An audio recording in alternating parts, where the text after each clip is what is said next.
Well, hello, everyone. Welcome to Halo Outpost Houston. Has everyone joined their outpost so far? Good? Woo! Yes? Yeah. Very good. Very good. Welcome to the Foundations and Pillars of the Halo Community panel. We're going to be talking about the origins of the Halo community, where the Halo community has come and gone, and where we are today. And we've got quite a panel of people to talk about different aspects of the community. So I'm going to go ahead and start with myself.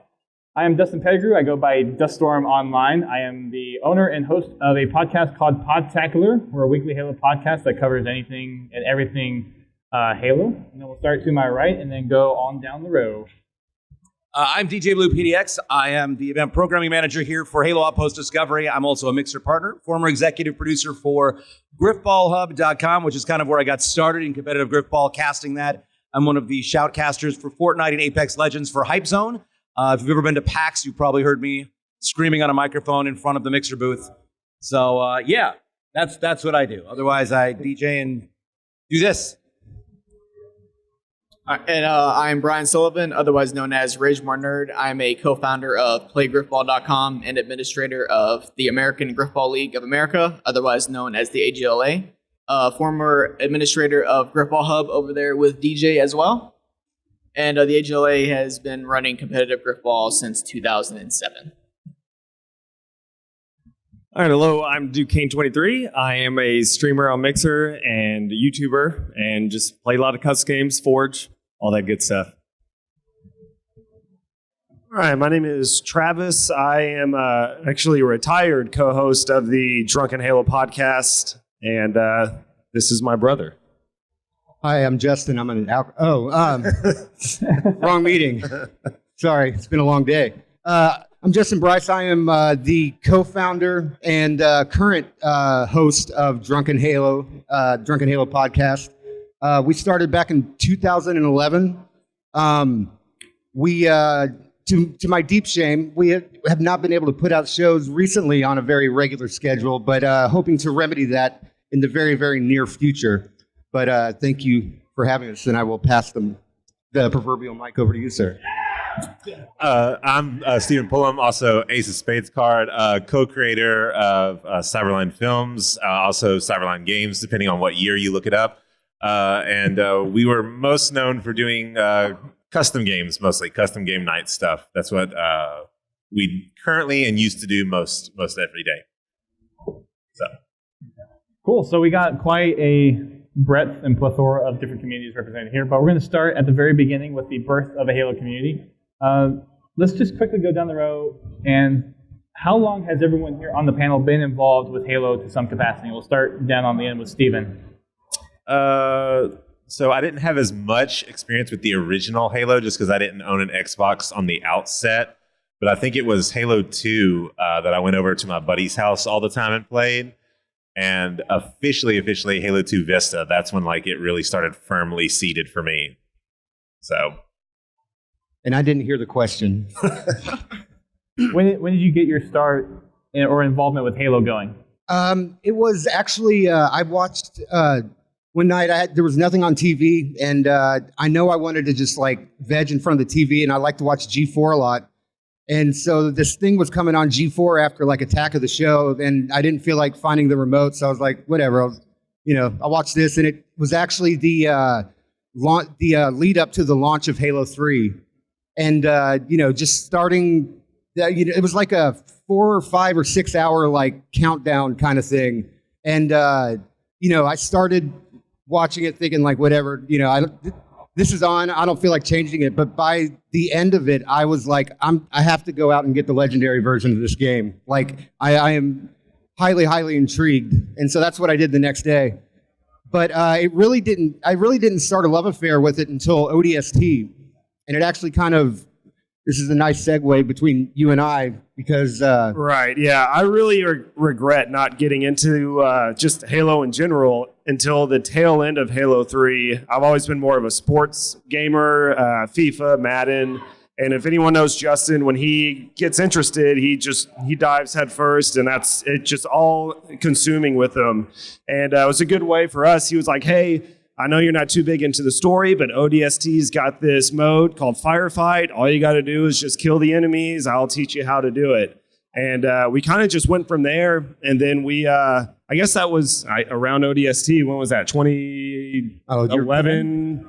Well, we started the show right around Reach. Like a couple of months after Reach came out. Like Bungie was still in charge of it. Like we would spend nights just playing Halo and talking about it. And he's an audio whiz, and he was like, "Hey, let's just start talking about the show. We do it every night, anyways. Let's record it." And then just kind of went from there. So we really came in tail end of Halo 3 and then Halo Reach. But like our love affair really started with us being able to play ODST Firefight, and we've always kind of been, somewhat close, once we weren't little kids anymore. But like once we started playing Halo, it was like our relationship absolutely just went to like another level. And man, playing those early Firefight games is some of like the best memories of my life. For sure. So yeah, that's how we got started. Yep. I got started whenever CE released. I started playing Halo. Parents bought me an Xbox whenever I was in high school. Got me Halo. Kept playing ever since then. And I've just started just going all the way through Halo 2, Halo 3, forged in Halo 3, but never really got into the community and stuff until about Halo Reach. That's whenever I started really concentrating on forging and just got started a YouTube channel just to showcase my maps just so maybe people will download them and try them out. And then that's whenever I started getting in like customs community and everything like that. So I started playing Halo back during Combat Evolved, and I would just play the campaign for hours on end almost every day because I was just completely obsessed with it. That continued in through Halo 2. It wasn't until Halo 3 came around when I started playing on Xbox Live and it just changed everything for me. Come the Reach days, that's when I started to get really involved into Grifball, and that's when you get involved into a community and it turns into more than just a game. That's where you meet friends, and now I would never have thought that 10 years later I'm here on a panel in a ridiculous event made by a very close friend of mine over there in DJ. And, it's come a long way. For me, I got my start in Halo, kind of dabbled in it. In Halo 1 and Halo 2, I had some childhood friends growing up that had an Xbox and had Halo. But I really didn't start diving into Halo until I heard about a podcast called Podtacular, which I started listening to a year after it came out. And I didn't have an Xbox or Halo on PC at the time, so I actually started just listening to Halo and reading up on Halo before I could even play it. And then my parents got me a laptop for college, so I started playing Halo that way.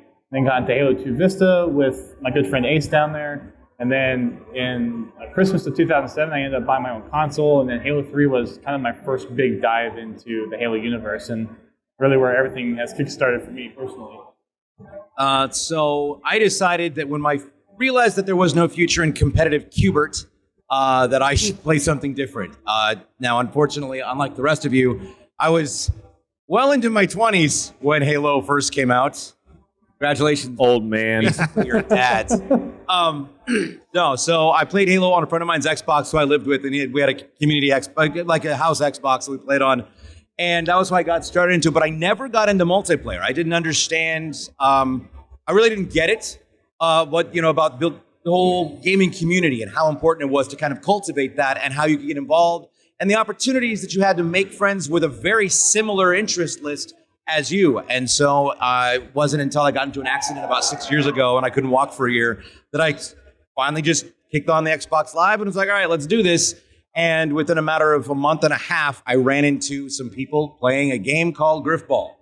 And it just kind of set everything in motion. And so since then, I've gone from just playing Halo to casting it. I'm producing part of the GrifballHub with Rage and taking over the broadcasting from there. And then, I got this nifty opportunity. They said, hey, you want to make a mobile-themed experience? Sure. Why not? And look what we did. So I would say Halo definitely worked out for me. Yeah, we're in a really good place. So the Halo community got started with a fan site called Bungie.org. Who here has heard of Bungie.org? Well, a fair amount of people. No, Bungie.net was the official site. Yeah. Bungie.org is this fan site. Was anybody else really confused when you first started getting into the Halo community and people were calling it HBO? Talking about it, Yes. HBO. And Yes. you were like, Yeah, what? You were on HBO? What it's a little bit. kind of documentary is this? So Halo was announced in 1999, and look where we are 20 years later here in this experience. I had hair then. Not anymore. I know. Rip the dream. And the game actually fostered a multifaceted community. Should I change mics? Should I change mics or am I good? Okay. Am I good mic-wise or no? All right, I'm gonna share this one then. All right, so with the multifaceted community, there's a lot of different things that Halo, the original game, had to offer. So you had the campaign, you had multiplayer and all that kind of stuff, which we'll get into a little bit more detail. But with the multifaceted community, you also had kind of the advent of the commodity known as the internet. So that really helped bring a lot of people together and really share the passion that we had with Halo. And the first communities were formed around three different kind of distinct aspects of what I've been able to pull out. So fascination and discussion about the lore, so talking about the campaign, the books, the story around the Halo franchise that has been developed by Bungie, now 343. The LAN party staple, so when consoles games were kind of that couch co-op or you had to be on one console, now you had this ability to network all these different consoles together and really have a massive multiplayer experience with up to 16 players in a house or in college. I know sorry DJ, for most of us down here, we probably got experience with either at home playing with friends and inviting them over, or in college where we would have just massive LAN party events. Hey, listen, I'm very For me, it was familiar with definitely carting. not college. I'm very familiar with carting a CRT TV to somebody else's house. It happened regularly. My housemate would get very irritated. How large? What was the screen size of the CRT? That one was a 32-inch. Wow. It was one of those Trinitrons, too. Remember those? It was a flat screen, but it was just bulky. Just Yeah. a giant silver box. It was crazy. And then the competitive multiplayer was another facet that came along in 2002 with MLG hosting competitive Halo events and that getting streamed and eventually televised a couple of times. So those are kind of the three core fundamentals that the Halo games and the universe had to offer with developing the first communities. And what has enabled Halo to foster this community? Well, a lot of it is the diversity in the experience. So as you can see here, there's a lot of different things to do at Outpost, thanks to some of the fine work done by this gentleman right here and plenty of other people here.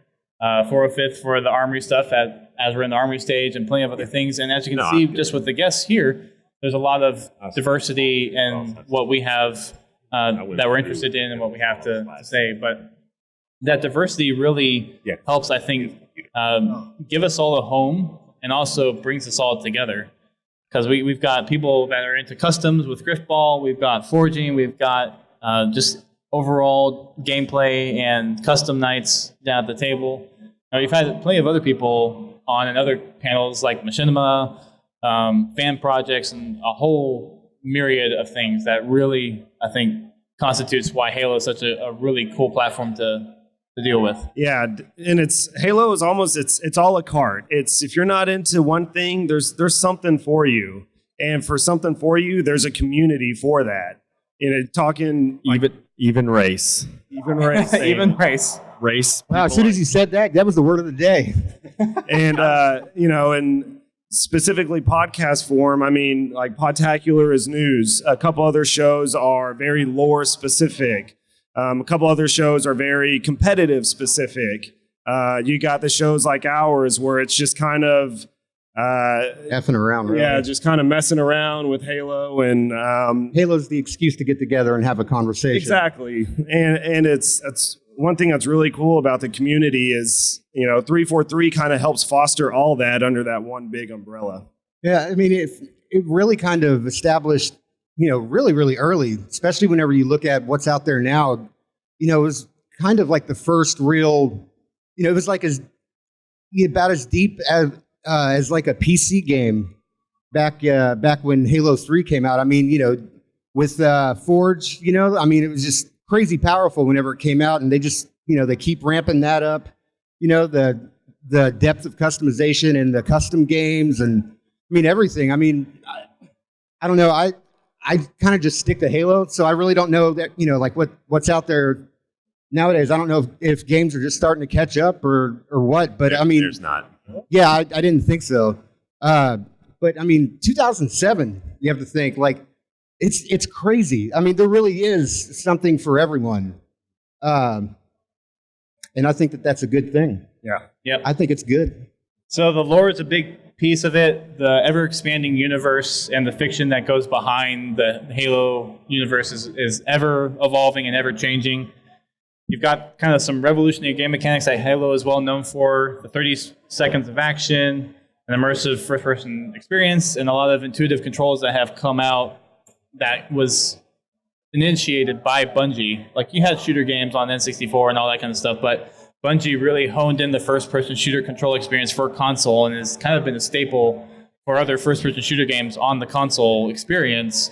Something that's hard to appreciate these days because, there's so many shooters out there on the console, but, I mean, it really was like the first game to, like, get it right.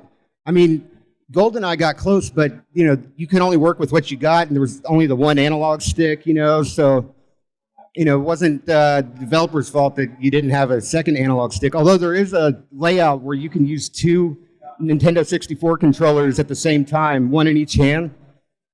That's a little complicated. Yeah. That's gotta be intense, yeah. But yeah, we take that for granted now, however many years later, but Halo kind of ushered in a lot of firsts. It was one of the first to really be popular, like online, and all that.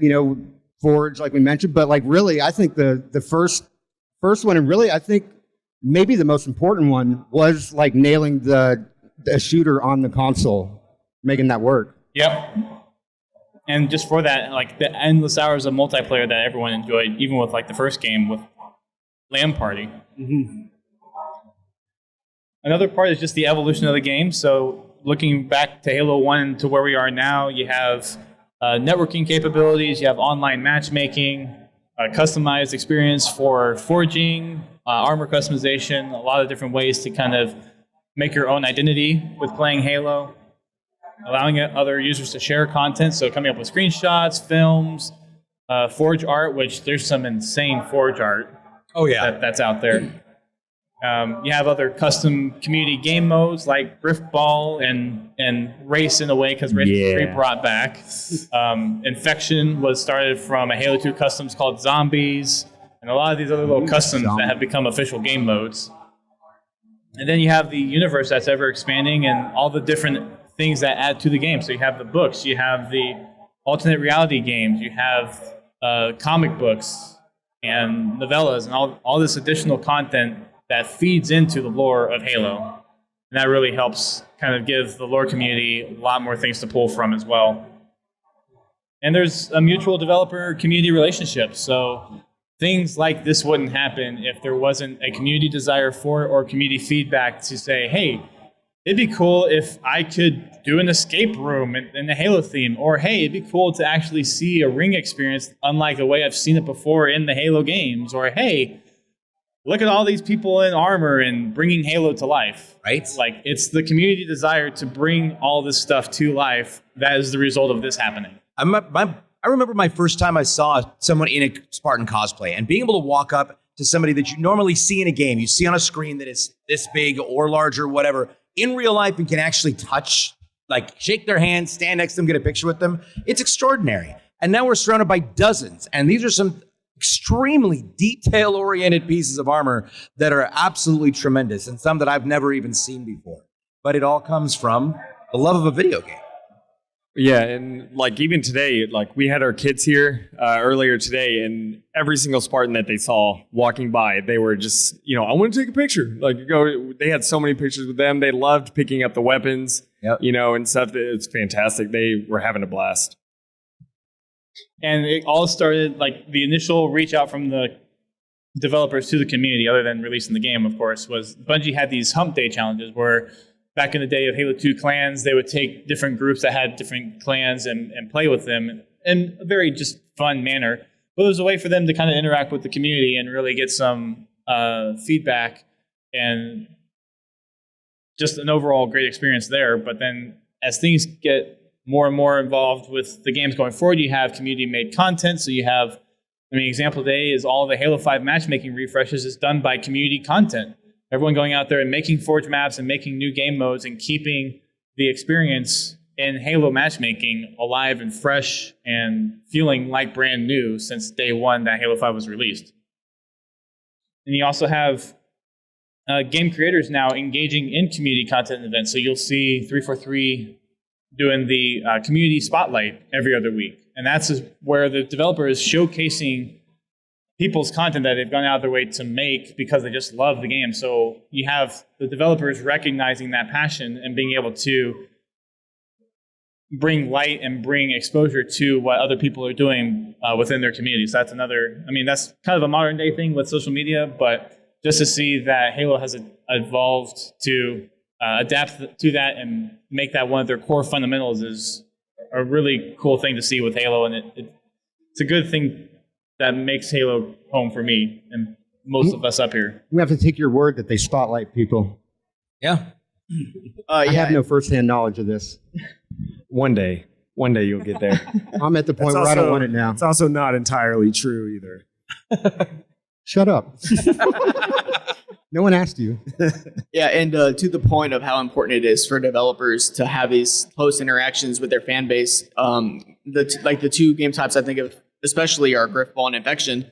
These were just simple custom games as far back as Halo 2, and then you go into Halo 3 into the Reach, and all of a sudden they're just game staples. They launch with the game, and then they just allow these communities to develop and thrive because they gave them that special attention. Yeah, and there's other back whenever Halo 5, just released. I know Tom French, was the Forge lead there, and pretty much there's a lot of times he would go on Twitter or just anything else. People would be tweeting at him just everything that he wants in everything what people want in Forge, and they would eventually put it in there. Like we got materials in Halo 5 that wasn't there at launch, so our walls won't just look bland. They actually look like bricks or just anything else like that. So they listened to what the community wants, and he was able to add, different assets and everything like that into Forge later on. Can I ask you a question? How much did Forge evolve from Halo 2 Anniversary to Halo 5?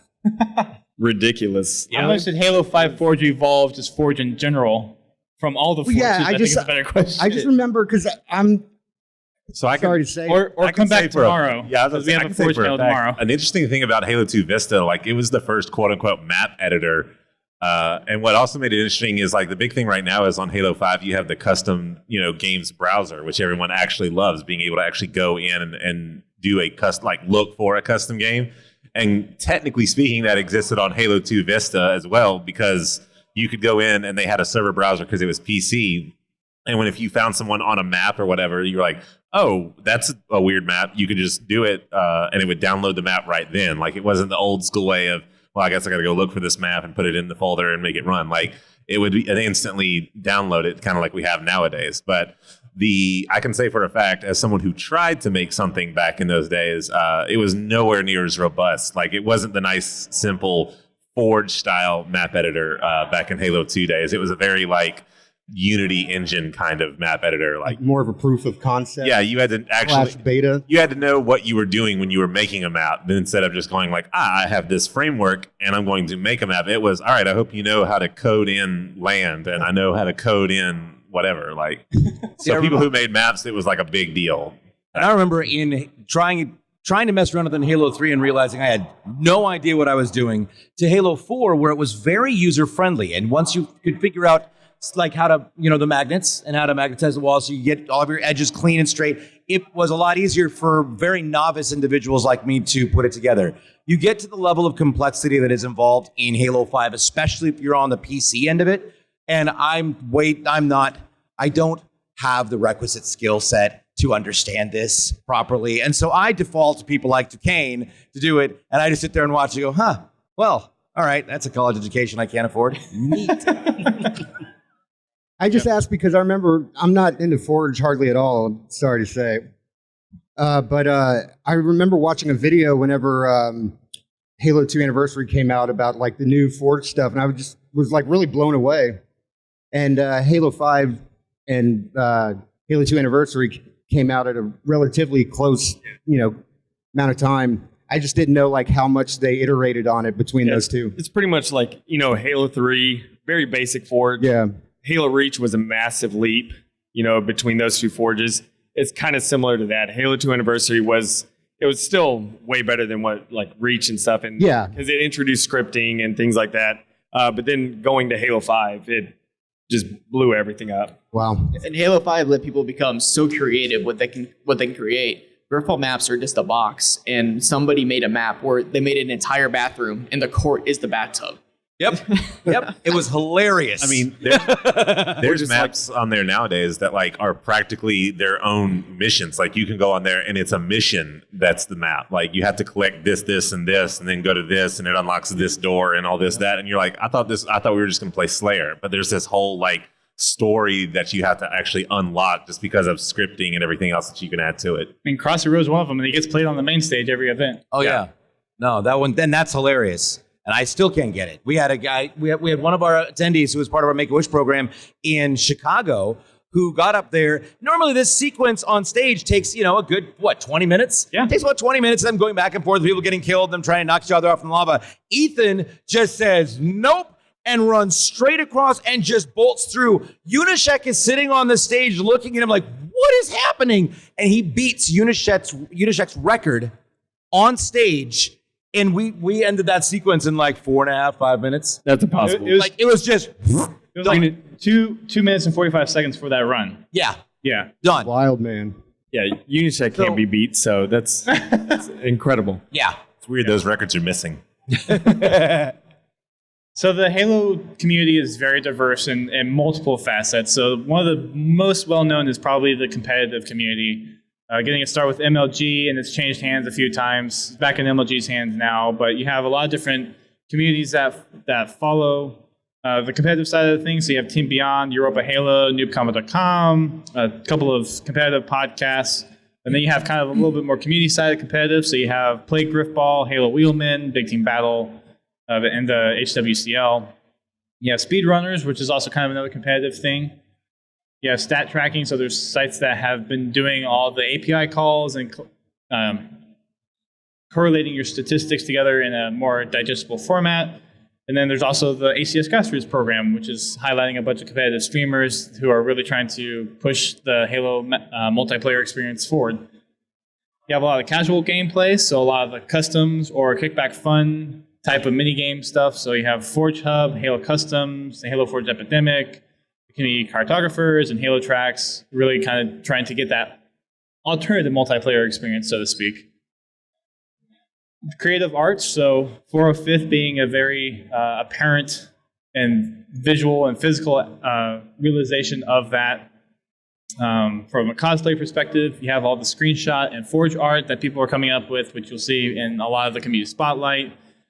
Renders, animations, drawings, machinima, people making their own music inspired by Halo, other fan games, mods, and projects, and then you have a bunch of content creators talking about different news or theories or other different assets or facets of the Halo community, or just the Halo story in general. Universe and lore is also another big, probably not as widely recognized, but it's one of the largest pieces of the Halo community that's out there. It's a little more under the radar because there's a lot of different breakups and divisions there, but a lot of the more notable resources there is Halopedia, the Halo Wiki, Podcast Evolved, Archive Installation, and Halo Alpha. They also have all-encompassing news sites and communities, places like halo.bungie.org, the Halo subreddit, Ultimate Halo, and the Halo Hub, and then you have people that go out and collect all the Halo merchandise that you can think possible. So all the figures, all the legendaries. I try, but she won't let me. So. Hey, I just want to throw a plug into, what was it? Halo Conversationalist, sorry, as another podcast that's very lore heavy. Those guys are always my go-to whenever I have questions. Can I ask a question to the audience? How many of you have read any of the books? Okay, so most people. I see Ted in the background. So one of the things that I love about the books, and this just goes back into the lore conversation, because you get into these games and you can play them, I was not a big reader until I picked up Fall of Reach and discovered that it read like a video game. And so I went on and read them in the order that they came out, and one by one realized, okay, I actually, not only can I read, but Who knew? I enjoy it because it's about a subject matter that I really like. And for a lot of how many people in this audience are parents? Yeah, see if your hands. Great Not that way I'm to get aware your of. kids back involved in books. If they love video games, get them books about the games that they love, because it's going to read like a video game. And if that triggers some form of literary involvement that is in the universe that helps expand their understanding, knowledge, and experience within the game, then you've just added to the accessibility for them and how that integrates with not only their education, but their experience with the universe as a whole, as well as the rest of the community. And I just want to kind of put my support behind the audiobooks. Unlike you, I can't read. And so having someone read it to me, I feel like I have like an assistant with me whose only job is to read to me whenever I want them to. But yeah, I've lit all the Halo books that I've gone through. I say I read them just so I don't have to like go into explanations each time. But yeah, I've listened to them all, and they're very, very good. So if you're someone who's like, I'd kind of like to, get more into it, but I just don't think I have the time and whatever.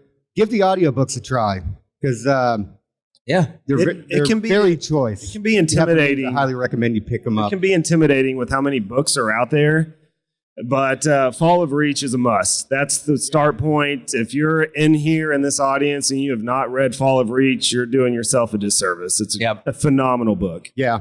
The Forerunner trilogy is also something I would recommend, especially because it plays such a big deal into the Halo 4 campaign. If you go back and read the books and then you go back and play the campaign, you're understanding a lot more of what's going on with the story. And I think changes both. It is a very complex read, though. Yeah, I was about to say, I think that the But- Forerunner books, the difficulty setting legendary to get through those books. Like it's a tough. I own all three. I've tried to get through them on more than 10 times. I don't. And I can never and I get through it. I know why, and this is one of those things that I had to realize, because as the difficulty for me with that was because this is an aspect of the universe that predates everything that we've played, and while it does explain and paint the baseline for everything that we're going through in the Halo universe in these games in the background of the Forerunners. The ease of the other books is the fact that these are Spartans. The Adventures of Spartans, hello, we play these regularly over and over and over. We have suffered through their adventures and saved mankind, dozens of times on different difficulty levels, sometimes. But you're talking about engaging in a universe that we haven't actually painted that picture in our imagination yet. And you really get to draw deeper into your own psyche as to how you want to paint this background based on the few pieces that we have of that universe in game, and then really help evolve that in your own head. And I thought once I get through that block of, okay, this is what I'm going through, starting to picture it and really painting the way that I thought if I were to make that a video game, if I were to make this something that was playable, how would I want this to look and how would I want this to feel? And that actually kind of keyed in the rest of the interest in completing those books. And once I got through them, there's a lot more in the background of anything that's Forerunner in these games that makes a lot more sense, because I've gone through that process of kind of figuring out what purpose these served way back in the day. See, my problem was I had a hard time, like with all the other Halo books, you're obviously reading about, humans, and we all know what we call this planet, right? It's Earth. Like in the first book of the Forerunner trilogy, I almost let one go, Deathstorm. I caught myself. Yeah. I had no freaking idea that Heir to Tyrene was Earth. Like I just they have different words for everything that we have. Like, so I'm just like, what the hell are these guys talking about? It's a lot to keep track it was of. just, it was hard to like really concentrate really hard on what I was hearing, because it's just like, wow, it's almost in a totally different language. Yeah. And so, yeah, I mean, that was one of the things that was really hard for me, is just on I don't even know what all the tools are called, much less ask me to make something with them. That was one of the really hard things for me. And I was very shocked to learn that they were talking about Earth the whole time. in the first book. I truly had no idea. Spoiler alert. Spoilers. I just said they talked about him. I didn't say Another where one it came in. that's really good, and I cannot for the life of me remember what the book is called, but it was the one that was the collection of short stories. There's two of those. There's Tales from Slip Space and Fractures. Yeah. It was Fractures in. That was one. That one was good because it was nice because instead of feeling like you had to commit to the whole thing, you could just read like a bunch of little ones and just kind of stop and then come back in, then stop and then come back in. So that way you didn't feel like you had to like pick up the book and go, all right, I must now read this. You could just like, it was a good introduction to like get little bits of the story without feeling like you had to read the whole book to understand the whole You story. didn't have to make a large commitment. Yeah, you didn't have to go like, I must read this novel in order to understand the whole thing. Yeah. Yeah. So Halo has had its impact on the community. We've kind of discussed a lot of that already, but with Halo kind of redefining the first-person shooter experience on console, it's kind of laid a lot of the groundwork for a lot of shooters as it is today, from the controls, connectivity, and the experience overall. And Bungie and 343 has made the tools for us to kind of have our own self-expression and our self-identity within the Halo universe. So the fact that there are so many diverse ways to get involved with the community is just kind of evident to that of what the Halo community has made for themselves within the confines of the Halo franchise and what the Halo franchise really enables, just from the game's perspective. But there has been kind of the other effect as well. So the community has had their impact on Halo, and we've touched on some of those already as well. But developers soliciting and responding to community feedback. So for anyone that has been a part of the MCC Insiders program or the Halo Insider program, them going out to the community and saying, hey, we actually want to engage the community to help us make the experience better and what you guys want. So we're actually going to solicit that community input and see what you guys think. In addition to that, developing the custom games and the maps for refreshes on MCC and Halo 5 and all the other Halo games that had preceded that as well, supporting those custom maps and game modes functions. And then developers are actually hiring some of the fans for Halo. So you'll see some people like GrifballHub. He was part of Big ups to Halo.org, Brother and One. he got hired on to be to work on the lore side of things. And you have several forgers that have made their mark in the forging community and now are at the studio. And the Psycho Duck is a prime example there. So there's a lot of ebb and flow within the Halo community of the developers interacting with the community and community interacting with the developers. And it's just really, I think that's one of the pretty unique things about the Halo franchise that you don't really see in many other AAA title games. Yep. And what makes a community thrive? So there's a niche that every community has found a way to kind of capitalize on an audience, and that's where people will kind of be attracted to and really make a way for other people within that community to latch on and expand upon their knowledge or expand upon their experience. So if you're interested in the custom games, then you'll get involved with the customs community and really see all the different mini-game components and different ways that you can play Halo, which is pretty fascinating. And then all the lore stuff. So whenever there's a new book or new comic or a new article, new canon fodder, it's just expanding the ever-increasing amount of knowledge for Halo that exists out there. Another part is interacting on social media, being able to respond to different people that are interested in what you're doing. Being a friendly face is always a plus. If you're open to people wanting to be interested in what you're doing, then let them come in. There's a lot of different people out there that are interested in a lot of different things. And for some people that are just testing the waters, maybe they're interested in one thing and maybe it's not quite what they expected, so they'll go to other things. But be open, be accessible, have a social media presence, and spend the time and energy that it takes to engage with your community, because it's not a simple job, it's not an easy job, but if there's a community out there, then the leaders of that community have put in the time and effort to make that community a staple in what it is today. Yeah, that's a big one, being accessible. I know, like for us, whenever we got like an iTunes review, we would, read it on the show, and then people are like, "Oh, that's awesome! I got my review read on the show." In reality, it's like we live in Dallas and I work in logistics. Like we're not that, we're not that important. Speak for yourself. We just happen, to do a show. And there's a reason you're not on the show. And then people, they listen. Yeah, exactly. I was fired. People listen and then they want to contribute. And then, I've heard from multiple listeners and, who I call friends now, that the reason they got so interested was they played Halo, Halo 2, CE, 3 with their friends at home, and then their friends stopped playing, and then they didn't have anyone to play with anymore. And so we were, very welcoming. Everyone come in, and we had levels of players who were champ level, Onyx, Diamond, Platinum, Gold, like literally everything. And you had your subgroups of people who like to play with each other. And so instead of playing with their friends at home, they made new friends online. And then, when you're accessible, that inspires other people to do their own thing. Like I know we've had almost a dozen different listeners kind of tail off and do their own thing. And they're building their own community. And it just kind of stems from there. So I think being accessible, that's a huge one in terms of just growing a community. I think, though, that the most important thing about growing a community is being authentic and, not trying to be someone you're not, because people can sniff that out. I mean, if you're trying to basically, put on your, I'm super cool.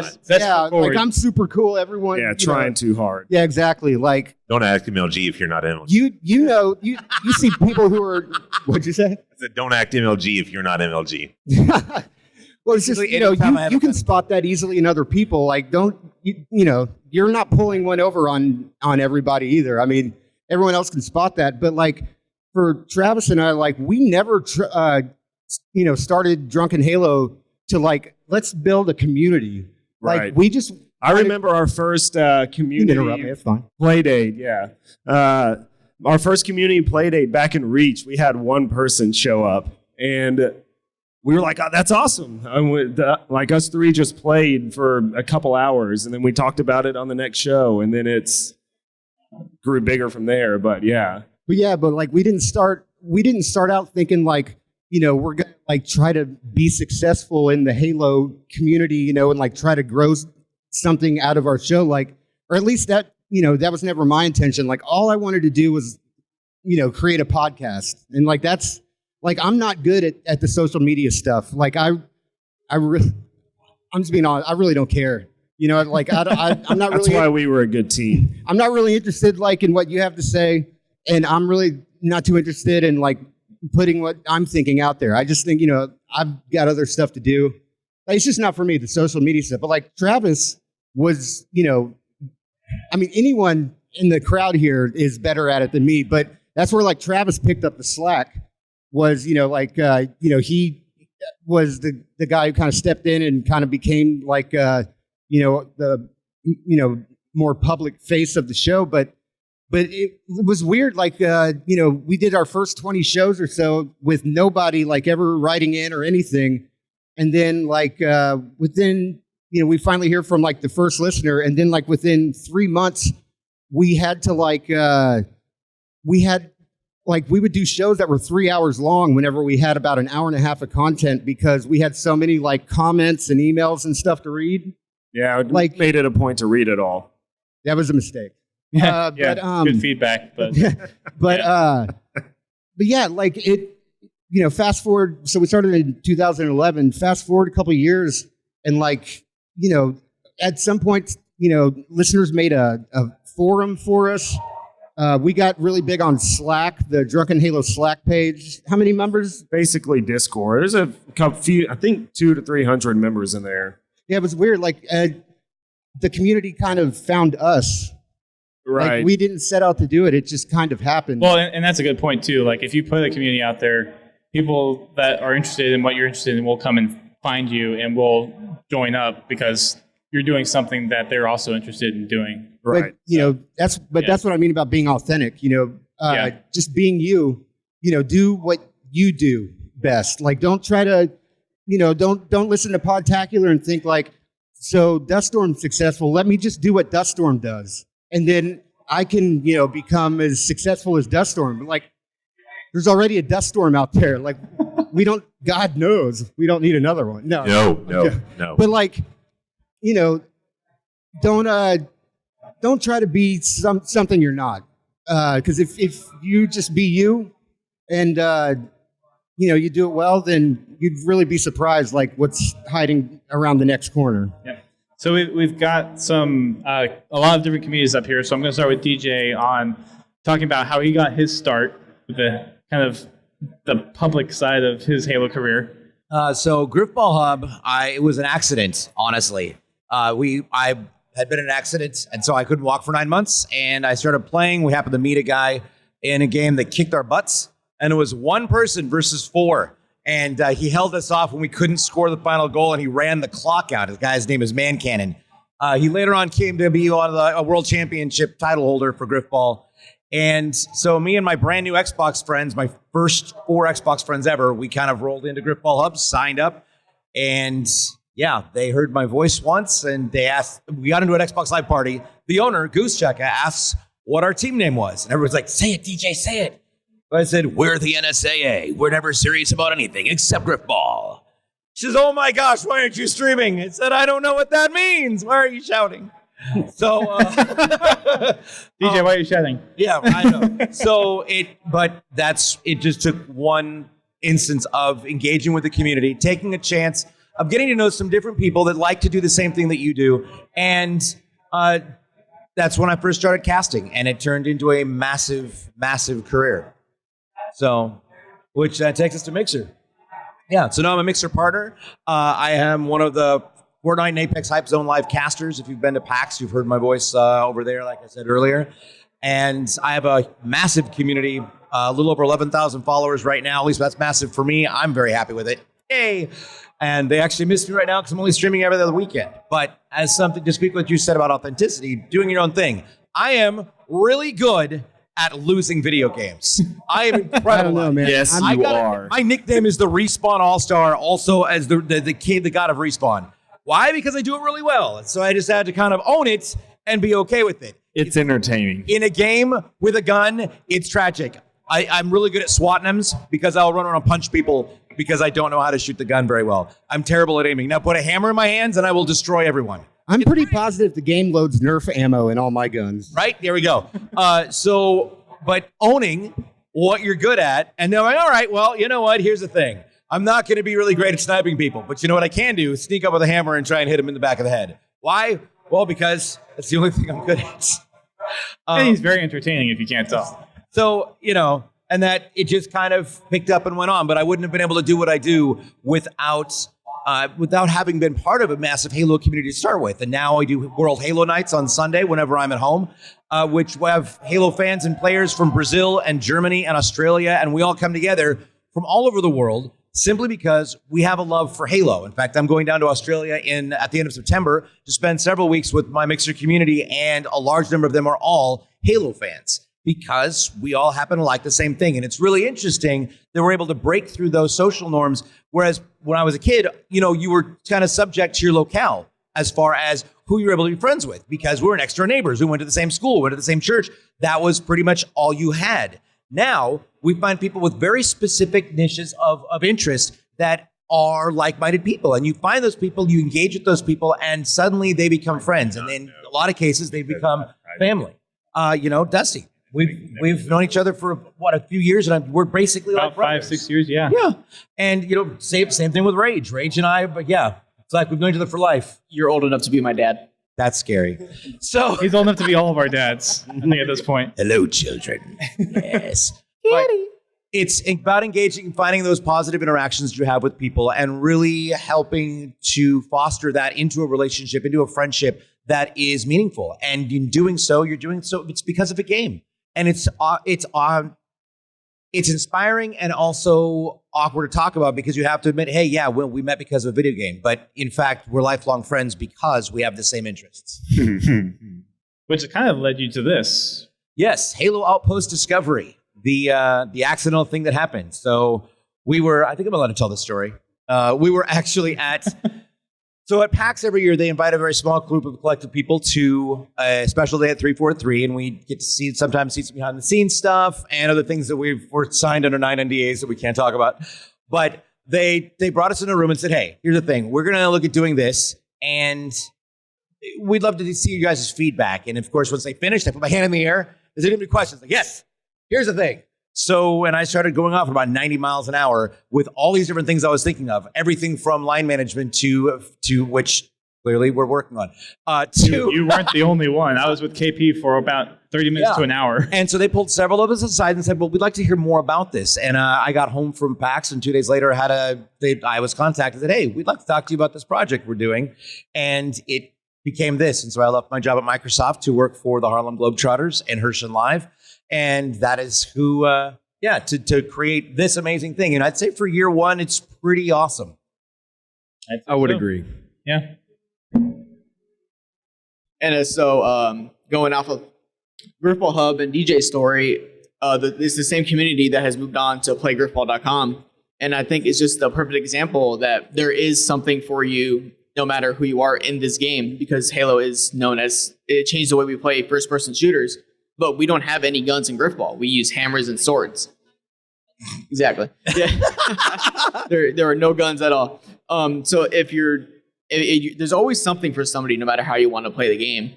And you'll be surprised where you'll find these communities, because Griffball is seen as a very casual game type, but it's actually been the competitive community that has kept it going for 12 years. At the start of every game with Reach, Halo 4, and Halo 5, we get a big influx of players who want to play it casually. But as the years goes on, the numbers naturally dwindle down, and then we're left with the same core competitive players that just have the special passion for the game and have allowed it to continuously build no matter how much it changes. In Halo 4, they introduced passing into Griffball, and it changed the way we play the game completely. Oh, yeah. That wasn't the favorite thing for some players, but then we got a brand new influx of players that wanted to play that competitively. And then so it's just a whole new set of players that come by. And we recently gone back to Halo 3, and then all the players that love the Halo 3 and Reach way of playing, they have all come back. So it's that same community from 10 years ago that are now just 10 years older. Some of them have kids now, and then they want to have their kids to play Griffball. And it's just showing there is something here for everyone, no matter how old you become and how you want to play the game. There's something there for you. And I think at its heyday, Griffball had 16,000 competitive players worldwide. We were set up into divisions, we're regional divisions, and they would compete down, and then finally those different world teams would come together and finally go head to head. The lag was ridiculous, but it was still awesome. So, and just to add one thing there, at one point Griffball was the competitive experience for Halo. When there was no Halo 4 competitive experience, that was the competitive experience. Well, and it technically is now the longest consistent running. The AGLA is the longest consistent running Halo competitive league in existence today. Yes, the AGLA started December of 2007. So, and if you'd like to find out more, head on over to PlayGrifball.com. As you can see, he still works for me. All right, I basically started out just because I wanted people to be able to notice my maps. I uploaded them onto YouTube, and so hopefully someone can download the maps. One or two people, I don't know. And it just kind of blew up from there because I made a lot of themed type of stuff, Harry Potter, Star Wars, everything like that, because that catches people's eyes. And so pretty much I started getting more popular on there on YouTube and moved over to Mixer. Still have a YouTube channel, but don't do as much there. YouTube has some issues. But started streaming stuff on Mixer, which is a fantastic platform. Have a lot of fun. I just love to interact with all the community and everything, like basically immediately. And so it's just a lot more fun that way. All right. So for our show, we started, as previous stated, 2010, 2011, back when the only other Halo podcast around was Podtacular. And not to say there weren't others before, but right. The only one of the only ones going. And it was Rob's show. Right. And whenever Justin said, hey, because he went to school for audio engineering, he's like, hey, I want to start up a podcast. And, again, everyone listens to podcasts now. I'm sure everyone's got all their podcasts they listen to. Back then, it wasn't as popular. And so I was like, I don't even know what a podcast is. And he's like, all you got to do is talk into a microphone, which is great because I don't know anything about any of the setup. Even to this day, I don't know anything. And so we just kind of started, and the shows went from, being 3 hours long to just really literally like our run sheet was maybe 3 words. Like you talk to a lot of shows now, their run sheet is like 2 pages. With ours, it was. How long's your run sheet, Deathstorm? For a typical show. Our run sheet is like we use OneNote, so it's probably the equivalent of like half a page. Right. And so ours, and there's nothing wrong with that at all. In fact, ours probably could have been more structured, but we just kind of, we're brothers. We have that community, like that chemistry. That's the word I'm looking for. It's a hard word. It is a hard word. But yeah, so we just got that natural chemistry. So we would just have a couple topics, and then that's what we would talk about, and it would just naturally flow. We had like an idea of like, we want to eventually get to like talking about, about comparing like the BR, the DMR, the Carbine, and, like the Magnum, or just as a dumb example. Like we knew that we wanted to eventually get to that point, but like we didn't have like, okay, here's the open. We're going to first do news, and then we're going to talk about like what's up. Like it was about like it was just about like having an honest and real conversation. Like the Halo part of the conversation will present itself when it's ready to. Right. I'd be like, hey, what are we talking about on the show today? Oh, I don't know. Oh, all right, well, let's record. Do you have anything? Not really. Yeah, I don't either. And then we do a 3-hour show, and that was all by design. It's not like we started thinking like we'd have all these things and then we like ran out of ideas. In fact, it was actually quite the opposite.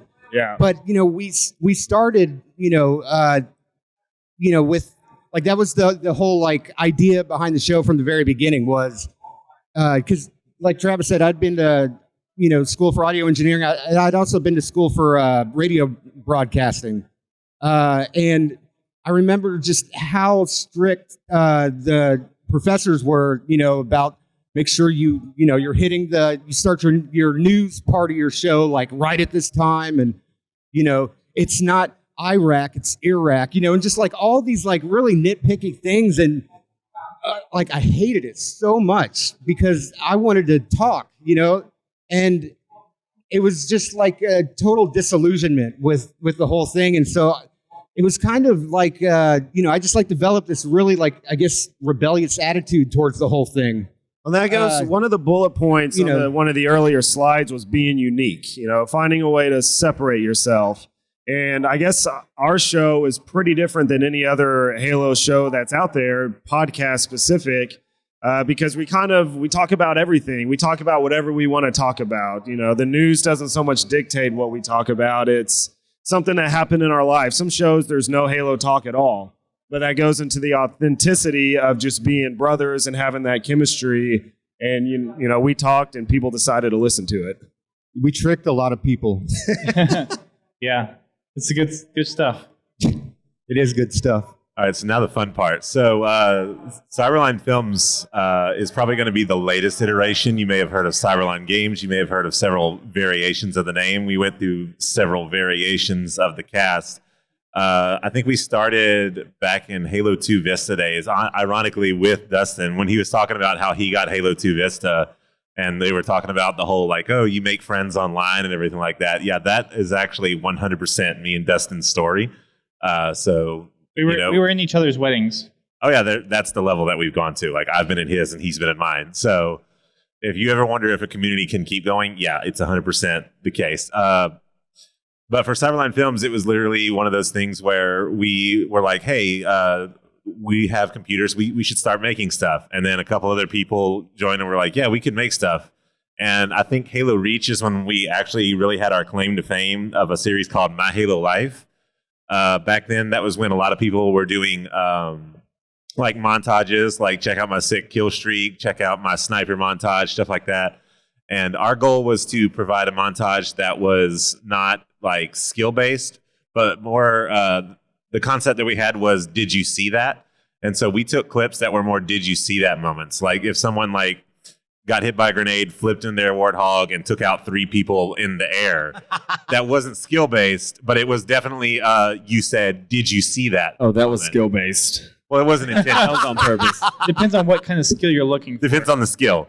So that was the community we wanted to cater to. We didn't want to be elitist and be like, you have to get Killtacular to get into the montage. You could do like one clip I remember specifically. Someone literally just got their warthog wedged up on a tree, and the gunner just stayed there continuing to shoot and got like a triple kill. That was the did you see that moment that we loved. Straight up savage. Yeah, and so it was one of those things where we wanted to have that community get showcased, and that evolved into them showcasing the maps, and so that's where custom game night came into play. And what we would do is every Friday night we'd organize everybody together and tell them bring 3 maps and 3 game types, put them in your file share, and when we select you, we'll download your game and your map, and we'll play it. And at the very end, we'll decide who had the best, and we'll add it to a list. And then every once in a while, we'll play through the top list. And then we just cycle through. That community has kind of fallen on the wayside lately, mainly just because of the different evolution in 4 and 5. And now with 5 especially, you run your game and you search for it on the server browser. With Reach coming out on the MCC soon, there have been a lot of talks, though, about bringing back Cyberline films. Bringing back the heyday, bringing back some of that like old nostalgia, and just generally bringing back like that did you see that moment, because montages are definitely not a thing anymore, but there's still people that like on streams do those little like clips, and so we want to bring that back of showcasing the did you see that moment. Yeah. So we have run up against time, unfortunately. If there's someone with a quick question or 2 quick questions, we'll take those, but we're unfortunately kind of ran out of time. So does anyone have any question? I can go ahead and answer one I think most people are thinking of. I am single. Well, thank you for attending the panel. Hopefully you guys will enjoy the rest of your Outpost. And if you have a chance, please thank DJ for all the wonderful and the hard work Yes, that he's absolutely. putting into this. He deserves We more wouldn't than have done it if it 5 minutes wasn't work. for all of you. So thank you as well. So we'll be up and around the area. DJ has to get back to work, but after we take a picture, we'll be around to chat a little bit if you have any other questions. So thanks for coming. Stay hard, everybody.